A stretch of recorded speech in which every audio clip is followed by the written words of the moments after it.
बिस्मिल्लाहिर्रहमानिर्रहीम, अस्सलाम वालेकुम। आप देख रहे हैं हेड ऑन और मैं हूं मुनीफ फारूक। आज पाकिस्तान के अंदर नया साल शुरू हुआ है और आज ही के दिन से ये चहमगोइयां शुरू हो गई है कि शायद ये निज़ाम अपने अंदर कुछ तब्दीली ला रहा है। एक वंडर बॉय की तलाश है। अब वो वंडर बॉय है, मिरेकल बॉय है, क्योंकि शहबाज शरीफ साहब अब तक वंडरफुल बॉय के तौर पर पाकिस्तान के वज़ीर-ए-आज़म की हैसियत से बड़ी कामयाबी से काम कर रहे हैं। डिप्लोमेटिक कामयाबियां बहुत हैं, मिलिटरली बड़ी सक्सेस मिली है पाकिस्तान को। मईशत एक बहुत बड़ा चैलेंज आज भी है। क्या ऐसा कुछ होने जा रहा है? सवाल यह भी है कि सुहेल आफरीदी साहब ने एक स्ट्रीट मूवमेंट शुरू करने का इरादा किया है। क्या उन्हें उसमें कामयाबी मिल रही है? क्या उनके जो तरीका सियासत है उससे हुकूमत खाइफ है? पाकिस्तान की सियासत के अंदर जो गुफ्तगू हो रही है वो कई दफ़ा इखलाक के दायरे से बहुत बाहर चली जाती है। क्या वो दुरुस्त है या वो गलत है? सवाल इन तमाम हवालों से पूछा जाना चाहिए। इस वक्त पाकिस्तान के दो नामवर सहाफ़ी मेरे साथ मौजूद हैं। मेरे साथ मौजूद हैं जनाब मंसूर अली खान साहब, सीनियर सहाफ़ी हैं। बहुत शुक्रिया आपका मंसूर अली खान साहब। और अतर काज़मी साहब मेरे साथ मौजूद हैं, सीनियर सहाफ़ी हैं। बहुत शुक्रिया आपका। मंसूर साहब, ये आजकल बड़ा जिक्र हो रहा है ये वंडर बॉय का। वैसे तो शहबाज शरीफ साहब वंडरफुल बॉय हैं फॉर एवरीवन, लेकिन आपके नज़दीक ये जो एक नई इस्तिलाह का इस्तेमाल हुआ है कि इसकी तलाश है इस निज़ाम को, ये वाकई कोई ऐसी तलाश जारी है आपके नज़दीक?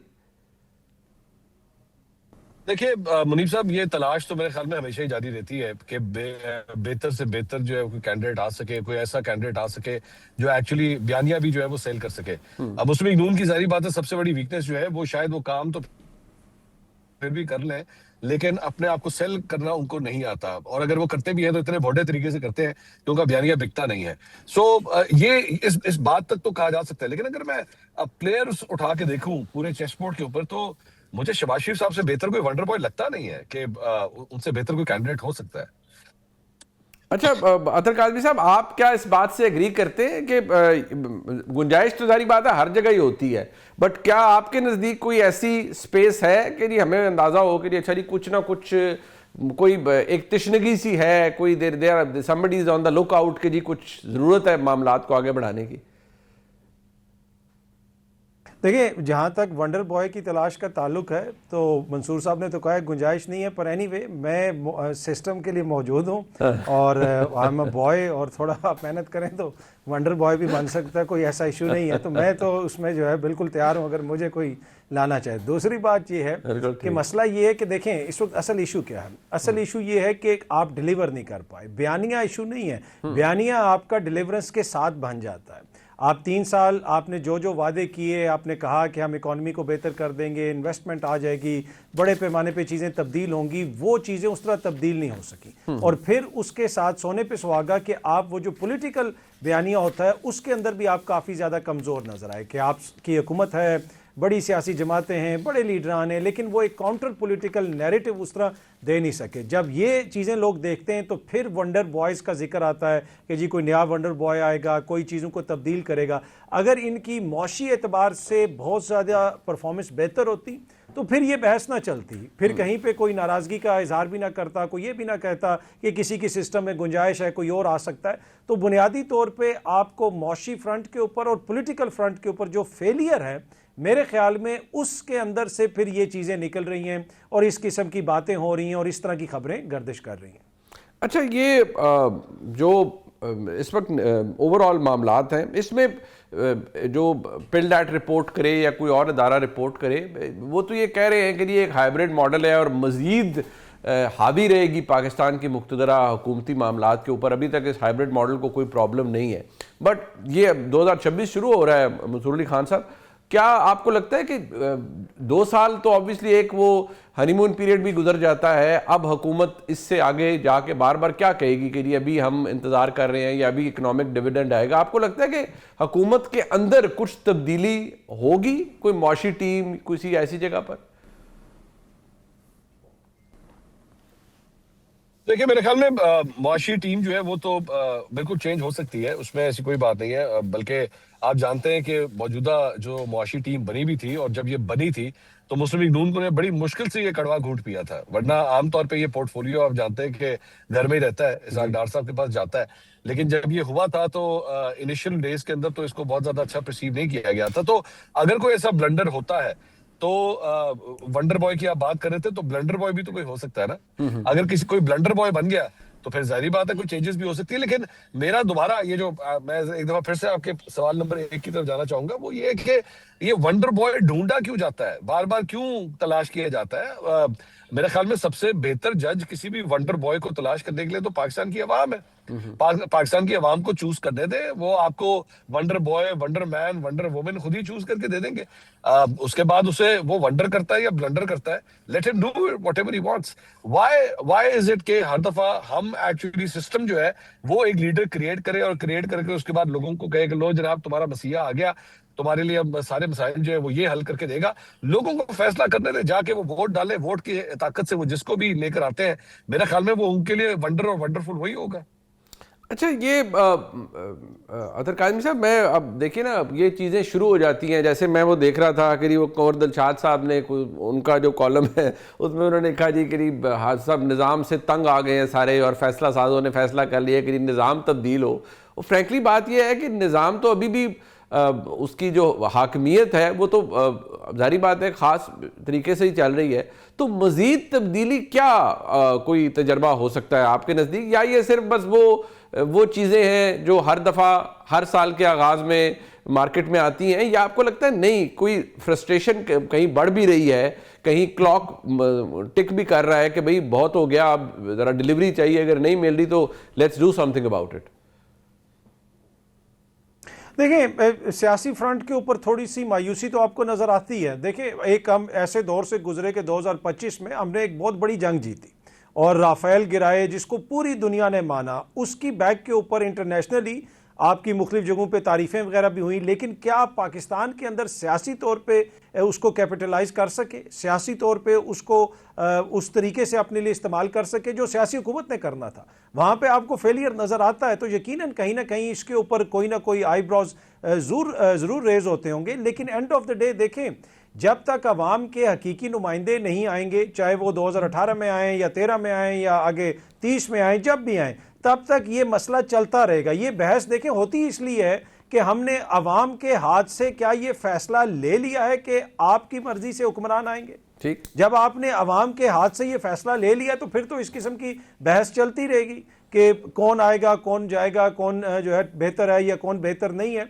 पर मौजूदा सिस्टम के अंदर मुझे ये गुंजाइश इस वक्त मुनीब साहब नज़र नहीं आ रही, ना मुझे इमरान खान साहब के लिए गुंजाइश नज़र आ रही है। ऑल्दो के बहुत सारे लोग कहते हैं कि चीज़ें तब्दील हो रही हैं, ये मुझे कोई ऐसी तब्दीली नज़र नहीं आ रही। ना ही मुझे पीपल्स पार्टी और नून लीग के दरमियान कोई सेपरेशन होती हुई नज़र आ रही है, और ना ही सिस्टम के जो दीगर स्टेक होल्डर्स हैं वो मुझे इनको अपने आप से अलहदा करते हुए फिलहाल नज़र आ रहे हैं। तो मुझे ये लगता है कि स्टेटस कोई रहेगा। हाँ, रिजर्वेशन ज़रूर हैं, जो सियासी परफॉर्मेंस है वो काफ़ी अबिस्मल है, उसके ऊपर ज़रूर रिजर्वेशंस हैं, कुछ हद तक आप कह सकते हैं जायज़ रिजर्वेशंस भी हैं। लेकिन क्या उनके नतीजे में इमरान खान साहब को कोई जगह मिल जाएगी, या शहबाज साहब को हटा के बिलावल साहब आ जाएंगे, या शहबाज साहब की काबीना के अंदर से ही कोई और आ जाएगा एज ए वज़ीर आज़म? वो टू बी ऑनेस्ट मुझे होता हुआ नज़र नहीं आ रहा। अच्छा, ये जिस सियासी परफॉर्मेंस को अबिस्मल ग्रेड किया है अतर काज़मी साहब ने, मंसूर साहब आपके नज़दीक ये जाहिर बात है एक दबाव होता है ना कि देखिए जो हुकूमतें मुक़्तदरा की मदद से खड़ी होती हैं, एक सुपर स्ट्रक्चर क्रिएट होता है, हमने माजी में भी देखा, हमने आज भी देख रहे हैं, उनमें कहीं ना कहीं एक टाइम टिक कर रहा होता है, कुछ एक चीज़ अटैच होती है कि आपने अपने ओन पर भी बहुत कुछ करना है। तो क्या ये हुकूमत, इस पर भी ये दबाव है कि भाई ठीक है आप आ गए, सब कुछ हो गया, मदद भी फराम कर दी, 2 साल भी गुजर गए, एज वी स्पीक बहुत अच्छी बातें होती हैं शहबाज शरीफ साहब के मुतालिक, लेकिन ओवरऑल जो परसेप्शन ऑफ गवर्नमेंट है वो मैं अवाम के बदकिस्मती से जारी बात है, डिसाइडिंग फैक्टर यहाँ अवाम मुकम्मल तौर पर नहीं होते, मैं और एतबार से पूछ रहा हूँ वहाँ कोई फ़र्क आ रहा है कि नहीं यार अब आप 2 साल हो गए हैं, मतलब सामने तो कोई चीज़ आए, आप अपना वजन तो खुद तो उठाइए। देखिए, मेरे ख्याल में अगर आप इसका मुआवजा करें 2018 में जब इमरान खान साहब आए थे, तो ऑब्वियसली उस वक्त भी एक शुरू का एक हनीमून पीरियड था, लेकिन अल्टीमेटली उन्होंने भी एक मौके के ऊपर आके फिर यही कह दिया था कि जनाब इनफ इज इनफ, मजीद बोझ हम आपका नहीं उठा सकते, क्योंकि बुरा भला एक्चुअली आपको कहा जाता है लेकिन असर उसका जो है वो हमारे ऊपर होता है। मौजूदा सिस्टम को भी ऑब्वियसली ये हीट जो है वो महसूस हो रही है, ऐसा नहीं है कि वो बरीउज़ जिमा है। और इसीलिए वो ये चाहते हैं कि ठीक है, आप बाकी अमूर के अंदर तो हम आपकी मदद करें, लेकिन आप साथ ही साथ अवाम के अंदर अपनी जड़ों को दोबारा मजबूत कीजिए, अवाम आपको सपोर्ट करे, वो समझे कि हाँ हमारे ऊपर जो हुक्मरानी कर रहे हैं वो एक्चुअली हमारे फायदे के लिए कर रहे हैं। ठीक, अच्छा अतर काज़मी साहब, एक इसके अंदर एलिमेंट ये भी है, इसको भी ज़रा एवेल्यूएट कीजिएगा कि आपने खुद अभी कहा कि इमरान खान साहब के हवाले से कोई इतनी ज़्यादा कोई आपको उम्मीद नज़र नहीं आती कि मामला तब्दील नहीं होंगे। उसकी वजह क्या आपको नज़र आ रही है कि हुकूमत या इस्टेब्लिशमेंट का पॉलिसी तब्दील नहीं होती, या खान साहब की जमात की अपने प्रॉब्लम्स और ग्रुपिंग्स भी एक वजह है? मैं अगर गौहर खान साहब को देखता हूं तो वो देख के बड़ी तशवीश होती है कि शायद हालात दुरुस्त नहीं है जिस तरह से मामलात चल रहे हैं। देखें, आपने तो जिस तरह कहा कि उनको देखता हूं, मैंने समझा आप कहेंगे कि उनको ड्रिप लगानी चाहिए, ग्लूकोज की कमजोरी होगी उनको बहुत ज्यादा। कोई नहीं, वो माशाल्लाह इतनी बड़ी जमात के चेयरमैन है, वो कोई ऐसा मसला नहीं। उनको उनकी अपनी जमात ही बेचारी ओन नहीं कर रहे होते, वो तो मैं वो मतलब जिस इस तराबी कैफियत में वो मुब्तला होते हैं तो बंदे को थोड़ी टेंशन हो जाती है। तो नहीं, देखें, पीटीआई के अंदर जो इख्तलाफात हैं वो तो किसी से ढके छुपे नहीं हैं। वो आपको नज़र आ रहा है कि एक मुज़ाहमती ग्रुप है, एक मुफाहमती ग्रुप है, उसके अलावा और भी इख्तलाफात हैं, लेकिन वो इस वक्त इमरान खान साहब का मसला नहीं है। इमरान खान साहब का मसला निज़ाम के साथ है, और उस जगह पे जहाँ पे खान साहब का मसला है वहाँ पे बहुत सारे लोग तो कहते हैं कि चीज़ें तब्दील हो रही हैं। इवन कि पिछले साल छोटी ईद से पहले, बड़ी ईद से पहले, हर ईद से पहले कोई इस किस्म की खबरें आती हैं, और मैंने उस वक्त भी आपके ही प्रोग्राम में अर्ज़ किया था कि मुझे कोई वहाँ पे तब्दीली नज़र नहीं आ रही है। देखें, जितनी मर्जी उनको रिजर्वेशन किसी को हों, जरदारी साहब को या किसी और को, शहबाज शरीफ साहब से, लेकिन उसका यह मतलब नहीं है कि इमरान खान साहब के लिए कोई गुंजाइश बन रही है। इमरान खान साहब के लिए गुंजाइश तभी बनेगी जब कोई ऐसे इवेंट्स हो जाएं, कोई इस तरह का माहौल बन जाए, स्ट्रीट बहुत ज़्यादा गर्म हो जाए, कोई स्ट्रीट मूवमेंट चल पड़े, कोई बैन अल-क़वामी सतह पे बहुत ज़्यादा प्रेशर आ जाए, तो फिर शायद उनके लिए कोई गुंजाइश बने। तो फिलहाल मुझे नहीं लगता कि शहबाज शरीफ साहब को पसे पुश डाल के इमरान खान साहब से कोई मुज़ाकरात कर लेगा या इमरान खान साहब से बात होगी। इसमें किसका इंपॉर्टेंट किरदार है या कौन इसके लिए जिम्मेदार है? मेरे ख्याल में इसमें खान साहब भी स्टेटस को चाहते हैं, वो भी कुछ चीज़ों से पीछे हटने के लिए तैयार नहीं है, और दूसरी तरफ भी जो है खान साहब के लिए कोई नरम गोशा मुझे फिलहाल नज़र नहीं आता। अच्छा, जो इसके अंदर मंसूर साहब, ये हमने स्ट्रीट वाली बात अभी रिसेंटली, आपने भी इसके ऊपर प्रोग्राम भी किए, ब्लॉग्स भी किए, आपके नज़दीक वो इम्पैक्ट जो, क्योंकि कहा यह जा रहा है ना कि आफरीदी साहब आए और हुकूमत घबरा गई और कॉर्डन ऑफ कर दिया और ये कर दिया वो कर दिया, लेकिन किसी भी जगह पर आपको कोई बड़ी तादाद लोगों की नजर आई, चले कॉर्डन ऑफ भी किया जाता है, चले जहां नाका लग जाए वहीं अगर लोग इकट्ठे हो जाएं तो एक अच्छा भला शो क्रिएट हो जाता है। क्या आपको ऐसा कुछ नजर आया आफरीदी साहब के आने से ये लाहौर के अंदर? देखिए, सुहेल आफरीदी साहब का जो लाहौर में जो शो था ना, ऑब्वियसली अगर आप उसको ये कहें कि मायूस कुन शो था, लोग नहीं आए, तादाद नहीं निकली, तो यस दैट्स अ फैक्ट। लेकिन ऑब्वियसली इसका एक दूसरा रुख भी है, और इसकी वजह तादाद क्यों नहीं निकली, इसके बहुत से फैक्टर हैं। फैक्टर नंबर 1, डर का माहौल है। जाहिर बात है, लोग डरे हुए हैं, परेशान हैं, इनके अगेंस्ट मुकदमे बन जाएंगे, घरों के ऊपर छापे मारे जाएंगे, फैमिली मेंबर्स को उठाया जाएगा, ये डर का माहौल है। पॉइंट नंबर 2, पाकिस्तान तहरीक इंसाफ का तंजीमी ढांचा पंजाब में बिल्कुल ढांचा ही बन के रह गया बस। इसके अलावा उसमें गोश्त नहीं है, मसल नहीं है, स्किन नहीं है, कुछ भी नहीं है, सिर्फ एक ढांचा है, और हेडलेस एक चिकन के तौर पे जो है वो इधर उधर फड़फड़ा रहा है। कोई वाली वारिस उसका नहीं है। सलमान अकबर राजा साहब का लाहौर से ताल्लुक है, लेकिन इसके बावजूद वो पंजाब के अंदर जो है वो क्राउड निकालने में टोटली नाकाम होते हैं। तीसरी बात, ये फटीक फैक्टर, कारकुन जो है वो काफी हद तक थक चुके हुए हैं, बार बार आप उनको कॉलेज दे दे के वो चले जाते हैं। वंस इन वाइल तो चले ठीक है, हो सकता है, लेकिन जब आप इस तरह करेंगे तो जाहिर बात है कारकुन भी जो है वो थक जाता है बार बार।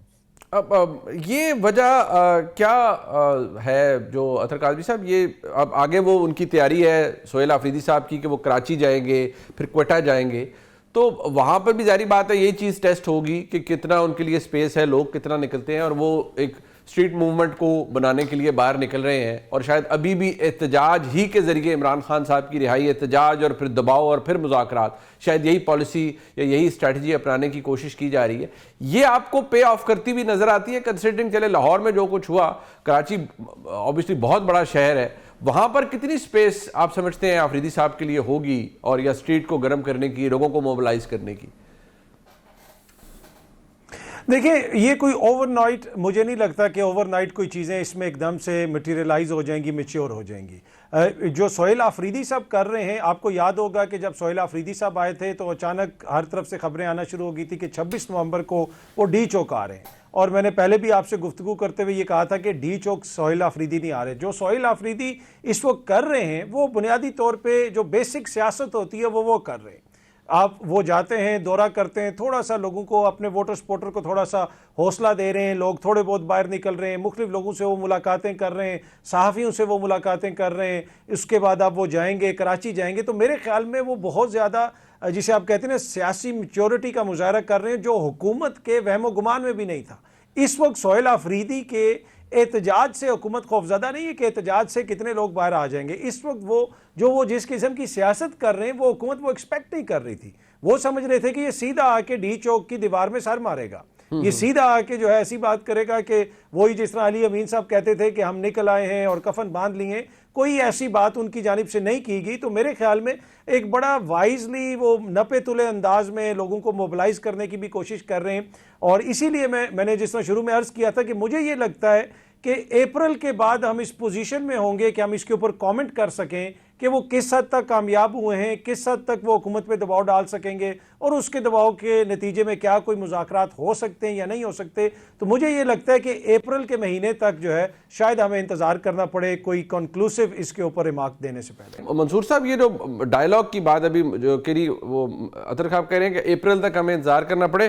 प्राइम मिनिस्टर ने कितने विलिंगनेस शो की है, तहरीक तहफ़्फ़ुज़ आईन पाकिस्तान के दोस्त कहते हैं अच्छा जी बैठ जाएं, वो भी एक कॉन्फ्लिक्ट है कि एक तरफ वो कहते हैं जी कि इमरान खान साहब या हुकूमत कहती है हमने कोई गैर कानूनी डिमांड नहीं मांगनी अकॉर्डिंग टू उनके मुताबिक जो गैर कानूनी है, लेकिन आपके नज़दीक ये डायलॉग का प्रोसेस आगे बढ़ सकता है?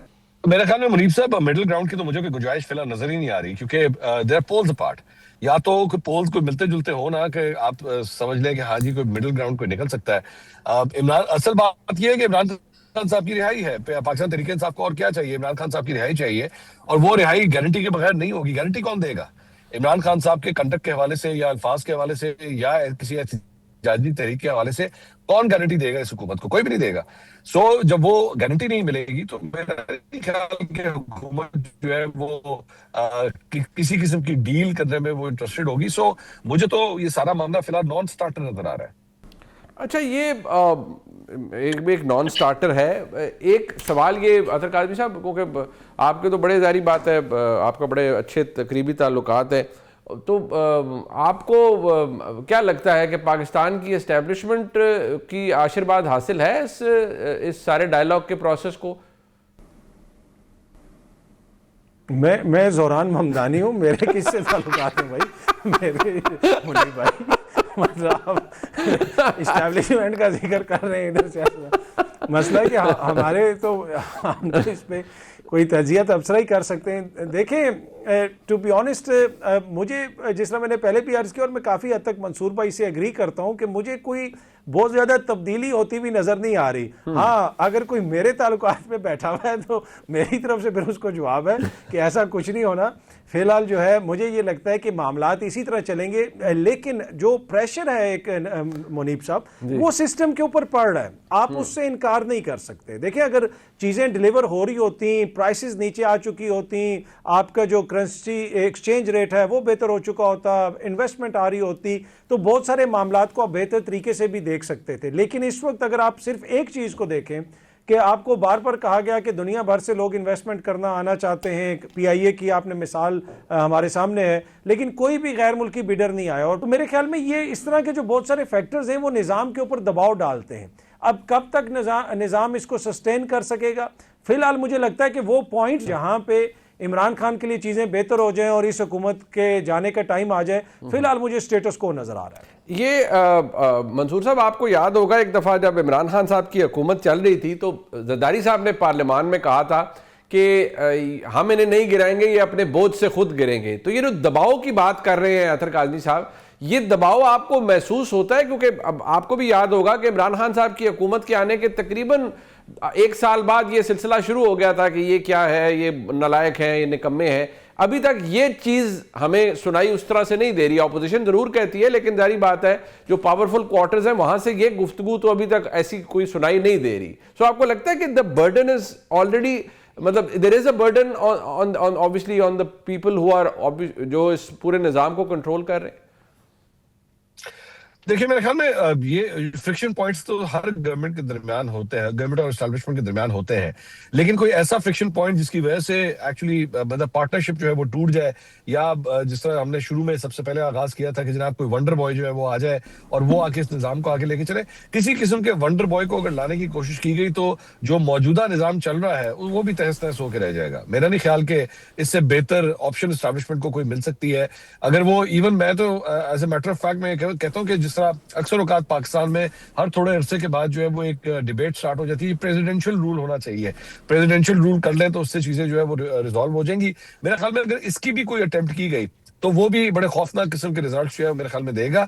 मेरे ख्याल में एस्टैब्लिशमेंट की फिलहाल बेस्ट बेट जो टीम ऑलरेडी बैठी हुई है, इससे बेहतर बेट जो है या इससे बेहतर टीम मेरे ख्याल में इन्हें फिलहाल मिल नहीं सकती, अनलेस और अनटिल ऑब्वियसली कि एक बड़े वाइड स्कोप के ऊपर जो है वो पाकिस्तान तहरीक इंसाफ को भी बीच में शामिल किया जाए, कोई कौमी हुकूमत जो है बनाने की तरफ अगर बात गई तो फिर हो सकता है कि कोई तब्दीली आ जाए, वरना इसके अलावा तो मुझे कोई डेवलपमेंट होती नजर नहीं आती इस मामले में।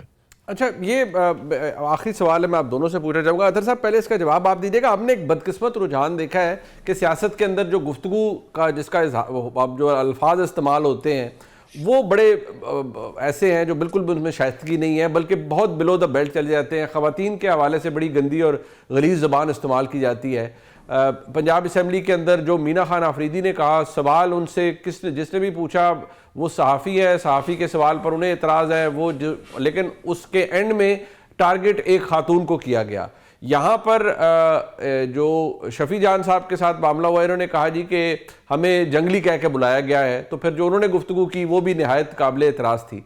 ये who is to be blamed for it? क्या एक कोई इसमें आपको लगता है दोनों साइडों की गलती है, या कम से कम ये ज़रूर होना चाहिए कि जहाँ ख़वातीन हो वहाँ हमें एक ख़ास हदूद के अंदर ही बात करनी चाहिए, हमें उससे आगे नहीं बढ़ना चाहिए? देखिए, इसमें कोई दो राय नहीं, सबको एहतियात से काम करना चाहिए, एहतियात से बात करनी चाहिए और जो भी करे उसकी मज़म्मत करनी चाहिए। लेकिन मेरी नज़र में ये कोई नया ट्रेंड नहीं है। जो ये सब्जेक्टिव किस्म की आउटरेज है ना, जो फिट्स ऑफ मोरालिटी एकदम से पढ़ना शुरू हो गए। कुछ दिन पहले एक मोजिज़ लीडर की कपड़ों के हवाले से, उनके जूतों के हवाले से, उनके बैग्स के हवाले से तनकीद हो रही थी, तो एक हुकूमती वज़ीर ने कहा था कि जो तनकीद कर रहे हैं उनकी अपनी माएँ तो खुदा न खास्ता शायद कपड़े ही नहीं पहनती। ये इसी मुल्क में कहा गया ना। और उसके अलावा जिस किस्म की ज़ुबान इस्तेमाल होती है, आप 90s से देख लें, आप 80s में देख लें, बेगम नसीम वली खान साहिबा को क्या कहा जाता था, शहीद बीबी को क्या कहा जाता था। मुझे सिर्फ एतराज़ ये होता है कि जब सब्जेक्टिव किस्म की आउटरेज होती है कि एक तरफ से बयान आया तो बात हो गई, दूसरी तरफ से जो व्लॉग्स बनाए जाते हैं और उसमें एक बाबा जी का नाम लेके एक लफ्ज़ इस्तेमाल किया गया और उसके ऊपर आज तक कभी किसी ने माजरत नहीं की। बाकी शफी जान ने जो कहा, शफी जान का ही जिक्र हो रहा है, उन्होंने तो शायद उसके ऊपर माजरत भी कर ली और अच्छी बात है। सियासत के अंदर ये लहजे या ये इस तरह की गुफ्तगू नहीं होनी चाहिए। लेकिन ये जो यकतरफा ट्रैफिक है ना कि इधर से आप जादूगरनी भी कहें, इधर से आप पिंकी भी कहें, इधर से आप पीरनी भी कहें, आप उसकी बेगम के खिलाफ पूरी कंपेन चलाएं, आप जो है उसकी माहवारी के ऊपर टेलीविजन प्रोग्राम भी करें, लेकिन दूसरी तरफ से जो कोई बात आ जाए तो उस पर हम सबको इखलाकियात के दौरे पड़ना शुरू हो जाए। इन दौरों के ऊपर मुझे एतराज़ है और वो जो जुबान दोनों तरफ से इस्तेमाल होती है उस पर यकीनन हम सबको एतराज़ होना चाहिए। अच्छा, ये जो मंसूर साहब, मैं I would like you to reflect on this, ये क्या सब्जेक्टिव मोरालिटी ये भी एक प्रॉब्लम है या ये इशू नहीं है? और इशू ये है कि जो गलत किसी के हवाले से भी हो वो गलत होता है। जहाँ तक मेरे ख्याल में बुशरा बीबी साहिबा का जो केस था, वो जो इद्दत में निकाह वाला केस था, वो तो खैर मुझे बाकियों की तो मैं नहीं कह सकता, लेकिन हम तीन जो इस वक्त इस प्रोग्राम का हिस्सा है, हम में से तो कोई ऐसा नहीं है जिसने इसके ऊपर कहा, ये ना कहा हो कि बड़ा एक बेतुका और बड़ा ही फजूल किस्म का केस बनाया गया। अब खावर मानिका की जो पिटिशन थी उसके मुदरजात अगर रिप्रोड्यूस किए जाएं और उस पर तजिया तबसरा ना हो, सिर्फ जो दरख्वास्त में लिखा जाए वो रिप्रोड्यूस किया जाए, तो वो तो खैर एक रिपोर्टिंग है, उसके ऊपर तो खैर कोई इतराज़ नहीं होना चाहिए किसी को। बट मैं चाहूँगा आप इसके ऊपर रिफ्लेक्ट करें, हमारा प्रॉब्लम यहाँ है क्या, सब्जेक्टिव मोरालिटी या देयर इज समथिंग एल्स? अब मुनीब साहब खुल के बात करते हैं। सब्जेक्टिव मोरालिटी तो हकीकत है, लेकिन जाहिर बात है जिसका जिस जमात के साथ जो है वो इश्तराक है, इत्तेहाद है, जो पसंद है, उसकी कही भी बातों के ऊपर अगर तनकीद की भी जाती है तो अल्फाज को सॉफ्ट करके तनकीद की जाती है। लेकिन अगर दूसरी साइड जो आपकी मुखालिफ साइड है, जो सियासी जमात आपको पसंद नहीं है, उसके किसी रहनुमा की जानिब से अगर कोई बात की जाए तो फिर उसके बाद हमारी जो जबान है तनकीद पे या उसकी मजम्मत में वो और भी ज्यादा सख्त होती है। तो या तो फिर दोनों को इक्वली पहले ट्रीट कीजिए और ये कहिए कि जनाब जो जो जब जब गलत करे उसे उसी तरह ही ट्रीट किया जाए। ये एक जमात के बंदे के हवाले से तनकीद करते हुए ये कह देना नहीं कहना चाहिए था, गलत है, मजम्मत करते हैं। दूसरी साइड ये तो है ही जाहिल, ये तो है ही बेवकूफ, ये तो इनको तो बात करने की तमीज नहीं है। दोनों दोनों को एवेल्युएट करने का सिलसिला जो है वो फर्क होता है, ये नहीं होना चाहिए। और मेरी नजर में जब जब जो करे तब तब वही की कहा जाए। लेकिन इसकी ये भी तावील नहीं दी जा सकती कि जी चूंकि आपने उस वक्त वो आज से 6 महीने पहले चूंकि वो बात की थी ना, तो इसलिए आज अगर आपके बारे में ये बात की गई है तो ये जायज है। या आपने आज से 3 साल पहले वो जो उस वक्त वो बात की थी इसलिए आज आपके बारे में जो कहा जा रहा है वो जायज है। जब जो फजूल किस्म की बात करेगा आप उसको उसी वक्त कंडेम करें, चाहे वो पीटीआई से हो, नून लीग से हो, पीपल्स पार्टी से हो या जुडिशरी से हो, कोई किसी भी इदारे से हो। आप उसको कहिए कि ये गलत है, ये बर्दाश्त नहीं किया जाए। बुशरा बीबी की इज्जत, अजमा बुखारी की इज्जत, मरियम नवाज की इज्जत, आसफा भुट्टो की इज्जत या किसी भी पाकिस्तानी सियासत में काम करने वाली किसी भी खातून की इज्जत बिल्कुल बराबर है। कोई कम नहीं है, कोई ज्यादा नहीं है। जब जब उसके ऊपर अटैक हो उसको उसी तरह कहना चाहिए कि वो गलत है। मेरे साथ इस वक्त मौजूद हैं जनाब अहमद बिलाल महबूब साहब, और पिलडैट के सरबराह हैं। क्वालिटी ऑफ डेमोक्रेसी को मैं हमेशा कहता हूँ वैल्यूएट करते हैं। पता नहीं जमहूरियत की हालत या जमहूरी इदारों की हालत हमारे मुल्क में क्या है। बहरहाल 2025 की जो जायज़ा रिपोर्ट है वो हमारे सामने है। अहमद बिलाल महबूब साहब, जारी बात है मुतअद्दिद दफ़ा आपसे गुफ्तगू हुई, जो हाइब्रिड मॉडल है, अब तो खैर मेरे नज़दीक तो ये हाइब्रिड का बड़ा एडवांस्ड वर्जन है जो मौजूद है। आपका असेसमेंट क्या है? 2 साल का वक्त तो ऑब्वियसली गुजर चुका है, तकरीबन हमने फरवरी में 2 साल हो जाएंगे इस हुकूमत को।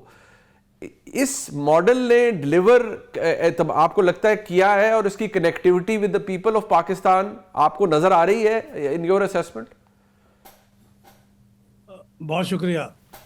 देखिए, डिलीवर करने से ज़्यादा, डिलीवर भी किसी हद तक किया है, लेकिन उससे ज़्यादा जो सिक्योरिटी कंसिड्रेशंस है ना, कुछ बैरूनी हैं ज़्यादातर, ख़ास तौर पे मशरक़ी सरहद पे इंडिया के साथ हमारे जो ताल्लुकात की नौयत है इस वक्त, और फिर मगरबी सरहद पे अफ़गानिस्तान के साथ भी ताल्लुकात ख़राब हैं, दरअंदाज़ी हो रही है। हमारी टेररिज्म के जो इंसिडेंट्स हैं वो 73% इजाफा हुआ है 2024 के मुकाबले में। तो ये सिक्योरिटी जो लैंडस्केप है ये भी इतना इस वक्त इंटेंस है कि अगर कोई और वजह ना भी हो तो ये भी वजह है डिपेंडेंस का सिक्योरिटी इस्टेब्लिशमेंट के ऊपर, सिविलियन गवर्नमेंट का। और फिर उसके अलावा जो इंटरनल आपकी पॉलिटिकल कन्फ्रंटेशन है बड़ी स्ट्रिक्ट किस्म की, जो अब स्ट्रीट एजिटेशन की तरफ जाने का ऐलान किए हुए हैं, तो उसके लिए भी ये सिक्योरिटी इस्टेब्लिशमेंट और सिविल के दरमियान जो हाइब्रिड मॉडल है, मैं समझता हूँ इस वजह से भी इन दोनों की ज़रूरत है। लेकिन ये बात भी सही है कि पिछले 2 साल के अंदर हम माने या ना माने किसी हद तक स्टेबिलिटी आई है। बेसिक स्टेबिलिटी के जो कंसिड्रेशंस हैं वो पूरे हुए हैं, वो इकोनॉमिक स्टेबिलिटी हो, पॉलिटिकल स्टेबिलिटी हो। मुल्क के अंदर कोई बड़ा क्राइसिस नहीं है सिवाय 2 सूबों के अंदर टेररिज्म का, जो बहरहाल एक्सटर्नल है। इसके अलावा मुल्क के अंदर मेरे ख्याल में हम स्टेबिलिटी की तरफ बढ़े हैं, चीज़ें बेहतरी की तरफ जा रही हैं। तो ये भी एक हकीकत है कि कुछ डिलीवर भी हुआ है। अच्छा, ये जो नेचुरली जो हाइब्रिड मॉडल है, क्या ये आपकी असेसमेंट में, या जो इस तरह की हुकूमत होती है, ज़ाहिर बात है एक डेमोक्रेटिक डिस्पेंसेशन है, बट ऑब्वियसली इसको बहुत ज़्यादा सपोर्ट हासिल है पाकिस्तान की इस्टेब्लिशमेंट की, इधर ये एक कंसिडरेशन होती है क्योंकि बहरहाल एक PMLN एक बहुत बड़ी सियासी जमात है, उन्होंने आगे इलेक्शंस में जाना है, वो अपनी तरफ से कोशिश भी कर रहे हैं बहुत कुछ आवाम को डिलीवर करने का। लेकिन क्या आपके नज़दीक जमात की कनेक्टिविटी आवाम तक है और आवाम खुश है इस जमहूरी मॉडल से, या जो भी मॉडल इस वक्त है उससे? देखिए, इसके लिए साइंटिफिकली तो किसी पब्लिक ओपिनियन पोल की ही ज़रूरत होगी, लेकिन मेरा जो इम्प्रेशन है कि जो पंजाब की सूबाई हुकूमत है वो इतनी पै दर पे काम कर रही है, इनिशिएटिव्स उठा रही है और मेरे ख्याल में ठीक ठीक निशाने लगा रही है। मैं मिसाल के तौर पे एक बिल्कुल अनसब्सटेंटिव चीज़ ही सही, लेकिन कल रात यहाँ लाहौर में लिबर्टी चौक में मेरे ख्याल में हज़ारों नहीं बल्कि लाख से ज़्यादा लोग मौजूद थे जो आतिशबाजी देख रहे थे। जी। ये कोई सब्सट्रैक्टिव चीज़ नहीं है, लेकिन ये है कि लोगों को फील गुड किस्म की चीज़ है। उन्होंने बहुत खुशी का इजहार किया और इस बात पे बहुत खुश है कि बसंत का त्यौहार भी आने वाला है, क्रिसमस भी पब्लिक तौर पे मनाया गया है। इसके अलावा जो सफाई सुथराई की चीज़ें हैं, मसलन सुथरा पंजाब, वो भी छोटे छोटे शहरों के अंदर भी लोग इस बात को मुखालफिन भी तस्लीम कर रहे हैं कि वहाँ पे भी सफाई का निज़ाम बेहतर हुआ है, इंक्रोचमेंट्स को हटाया गया है। तो इसलिए लोगों के साथ कनेक्ट तो हो रही है। वफाकी हुकूमत के पास कनेक्ट होने की चीज़ें निस्बतन कम होती हैं, सूबाई हुकूमत के पास ये ज़्यादा मार्जिन होता है। तो मेरे ख्याल में पार्टी की हद तक वो पब्लिक के साथ कनेक्ट हो रही हैं और वो गवर्नेंस का एक जो लोगों के अंदर होता है ना कि गवर्नेंस एक पैमाना हो कि किस तरह से किसी पार्टी की परफॉर्मेंस को नापा जाए। तो अब हम देखते हैं कि सुबह सिंध के अंदर भी वही उसी पैमाने के ऊपर काम हो रहा है। वो सेहत के फील्ड के अंदर बहुत अच्छा काम कर रहे हैं। अब वो ट्रांसपोर्ट, पब्लिक ट्रांसपोर्ट जिसको उन्होंने बरस तक निगलेक्ट किया था, अब वो भी धड़ाधड़ वहाँ पे आ रही हैं। तो चीज़ें अब गवर्नेंस की तरफ और बेहतरी की तरफ चल रही हैं। तो मेरे ख्याल में ये चीज़ें हैं जो लोगों के साथ कनेक्ट होंगी और अगर कोई फ़ाल किस्म की लोकल गवर्नमेंट भी बन जाए पंजाब में तो शायद ये इसकी कनेक्टिविटी में मज़ीद इजाफा हो जाएगा। ये जो ऑब्वियसली यहाँ पर जब आप जमहूरी मामलात को देखते हैं तो सिर्फ खाली सियासी जमातें नहीं बल्कि ओवरऑल जो एक जमहूरी माहौल है उसके अंदर देखते हैं। पैका का कानून है, मुतअद्दिद सहाफ़ी हज़रात, कुछ इस पर शिकायत भी है, पहले भी था, अब भी कुछ सहाफ़ी हज़रात ऑफेयर हैं, पाकिस्तान के एक बहुत बड़े सहाफ़ी ऑफेयर हैं काशिफ अब्बासी साहब। तो उस तरह निज़ाम के अंदर आपको एक दबाव और बरहमी या घुटन नज़र आता है? देखिए, जो हाइब्रिड निज़ाम है ये उसका एक नेचुरल फॉल आउट है, कॉन्सिक्वेंस है। उसी के अंदर से ये चीज़ें आती हैं। जो प्योरली सियासी हुकूमत होती है वो ज़रा इस मामले में थिक स्किन्ड होती है, वो चीज़ों को ज़रा बर्दाश्त कर लेती है, वो सियासी तौर पर चीज़ों को डील कर लेती है। लेकिन हाइब्रिड निज़ाम में इसकी गुंजाइश ज़रा कम होती है। मैं इसको एंडोर्स नहीं कर रहा, इसको पसंद नहीं कर रहा, मैं एक हकीकत का इजहार कर रहा हूँ। लिहाजा वो जब कोई ऐसी चीज़ होती है जो उनकी मर्ज़ी के ख़िलाफ़ हो तो फिर इस किस्म के इक़दाम होते हैं जिसकी तरफ आपने इशारा किया है। तो ये एक अनफॉर्चुनेट रियलिटी है इस टाइम की, और वो सिक्योरिटी कंसिडरेशन की वजह से उसको थोड़ी सी सैंक्शन भी मिल गई हुई है, मुल्क के अंदर से भी और बैरून मुल्क से भी उसको एक सैंक्शन मिल गई हुई है। ये जो अदालती निज़ाम है आपके नज़दीक, इसमें बड़े मेजर स्ट्रक्चरल चेंजेस हुए हैं। एक नया सुपर स्ट्रक्चर क्रिएट किया गया है आईनी अदालत के नतीजे में। आप समझते हैं ये इसने जमहूरी इदारों को या ओवरऑल जो फॉर्म ऑफ डेमोक्रेसी है उसे तकवीयत दी है या उसने तकवीयत इस निज़ाम को दी है? देखिए, जो पहले अदालतों का तरीक़ेकार था या कंडक्ट था वो भी अपनी विकेट से बाहर निकल के खेलते थे और अपनी जो टर्फ थी उससे बाहर निकल के कभी मुकन्ना की टर्फ में दाखिल हो जाते थे, कभी वो एग्जेक्टिव की टर्फ में दाखिल हो जाते थे और कभी तो आइन के अंदर तरमीम भी कर डालते थे। तो वो भी अपनी लिमिट से बाहर निकल के काम कर रहे थे, जो कि बहुत नापसंदीदा था सियासतदानों के लिए, पार्लियामेंटेरियंस के लिए। उन्होंने अब जो ही उन्हें मौका मिला है उन्होंने इसे बैलेंस करने की कोशिश की है।